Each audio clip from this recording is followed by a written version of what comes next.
Hello everyone, welcome to my another mini blog. I hope তোমরা সবাই খুব ভালো আছো, আমিও বেশ ভালো আছি। আর আজকে সানডে ছিল বলে মিষ্টি পাখিকে নিয়ে একটু পার্কে ঘুরতে গেলাম আমরা দুজনে মিলেই। তো আমাদের দুজনের সময় হয় না যে ওকে নিয়ে বেরোবো, কারণ আমাদের টাইমিংটা এরকম ম্যাচ করে না। তো আজকে একটুখানি মোটামুটি অ্যারেঞ্জ করে যাওয়া হলো সময়টা, ওকে ঘুমও পাড়ানি সেই জন্য। আর দেখো এই জায়গাটা ভীষণ সুন্দর, এটা আমাদের বাড়ি থেকে জাস্ট 5 মিনিটের ডিস্টেন্স। খুবই সুন্দর ছবি ওঠে, চারপাশটা এত সুন্দর। তো আমারও ইচ্ছে হলো কয়েকটা পিকচার ক্লিক করার, বাট একদমই ভালো আসেনি। তো একটু আপসেট হয়ে ভাবলাম নিয়ে চলে যাই। তো এই সব করতে করতে একটু দেরি হয়ে গেল। তো পার্কে যেতে আমাদের একটুখানি দেরি হয়ে গেছিলো, তো একবার ভাবলাম যাবো না।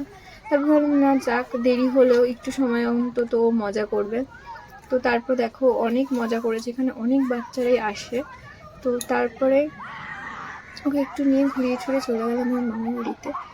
তো এটাই হচ্ছে ওর সানডে স্পেশাল মুহূর্ত। এইভাবেই ও মজা করে, কারণ এই মুহূর্তে এত গরম, ওকে নিয়ে আমার বেরোনো পসিবল হয় না, কারণ ও প্রচণ্ড ঘেমে যায় বাইরে বেরোলেই। আর যেটা ওর জন্য খুবই হার্মফুল, তো ওটা পরে ম্যানেজ দেওয়া খুব চাপের, সেই জন্য ওকে গরমটা আমি বাড়িতেই রাখি। তো এভাবেই আমাদের সানডে কাটলো হ্যাপিলি, মজায় কাটালাম আমরা অনেকদিন পরে একটা সানডে। তো তোমাদের সানডে কেমন কাটে আমাদেরকে জানিও কমেন্টে। দেখা হচ্ছে অন্য কোনো ভিডিওতে, ততক্ষণ সবাই ভালো থেকো, সুস্থ থেকো। আর যদি ইউটিউবে তোমরা নতুন দেখে থাকো অবশ্যই সাবস্ক্রাইব করে যেও।